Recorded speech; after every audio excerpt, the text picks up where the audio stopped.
Hello everyone, question number 21 of IPMAT 2024, a wonderful question on geometry. Angle निकालने का सवाल है, ध्यान से देखना है, कहानी बहुत आसानी से बनेगी. ठीक है, चलिए देखते हैं कैसे दिया इन्होंने दिया है that ABC is a triangle with AB is equal to AC. So we all understand triangle के कुछ properties that अगर ये triangle ABC है where AB is equal to AC, तो उनके सामने वाला जो एंगल होता है ना x, है ना, ये दोनों एंगल्स सेम होते हैं. ठीक है, चलिए बढ़िया. D be the point on BC, you can say such that angle BAD is 30. Okay, so angle BAD, so I am putting D somewhere here. So this is BAD. This is making it to be 30. ठीक है, चलो बढ़िया, ये बड़ा मजेदार है ना. अब देखते हैं कि E is a point on AC such that AD is equal to AE. AD is equal to AE. So that means ये E somewhere around here होगा. ठीक है, और ये AD is equal to AE होगा, विच मीन्स उसका ये angle और ये एंगल सेम होगा. सही है, चलो बढ़िया.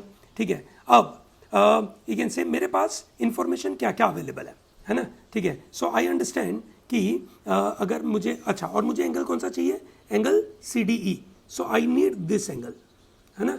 This is A is what I am interested in. Okay, and इसको मैं नाम दे देता हूँ B और ये नाम दे देता हूँ B.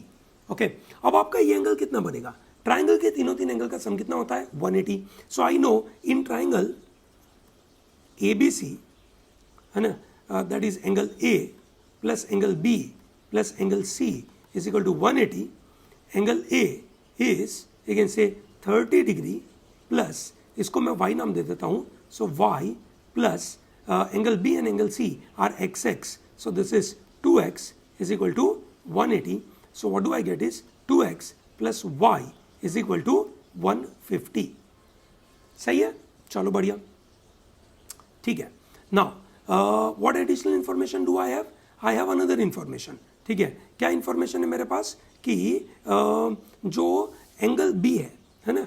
देखिए दोस्तों, in a triangle CDE, that is B angle is an external angle, है ना.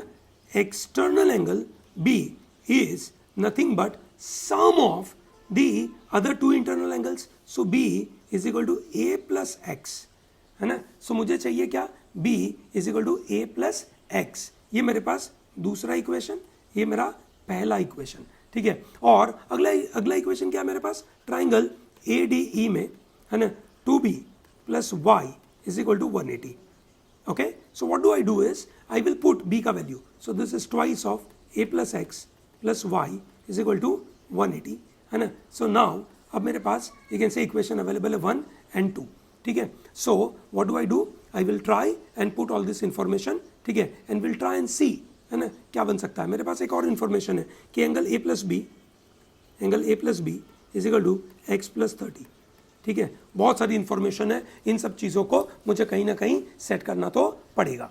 ठीक है, चलो ग्रेट. तो सबसे पहले तो हम ये इक्वेशन नंबर 1 and 3 को यूज़ करते हुए y निकाल देते हैं. सो what do I get is twice of A plus twice of X. ठीक है, और ट्वाइस ऑफ X भी चला गया, है ना. ठीक है, और y भी चला गया. So what do I get is twice of A. Straight forward मिल गया मुझे, तो इसकी जरूरत ही नहीं पड़ी, है ना. आप देखिए number 3 minus number 1 if I do, so y चला गया. And let me write it so that it turns out to be easy for you. So this is 2A plus 2x plus y is equal to 180. And this is you can say 2x plus y is equal to 150. Subtract करूंगा, so I get what 2A is equal to 30. So therefore A is equal to 30/2 which is 15 degree, है ना. क्या मिलेगा मुझे, 15 degree. इतना simple सा सवाल IPMAT के अंदर आप शांति से सॉल्व करोगे, आपको बिल्कुल फायदा होगा. यहाँ पे आपने अगर कोई छोटी गलती कर दी तो आप यू कैन से फंस जाएंगे. Otherwise I don't think that this has any major problem. Okay, this is easy. ठीक है, तो आंसर होना चाहिए इसका 15 that is the answer. Okay, चलिए great, thank you very much and all the best.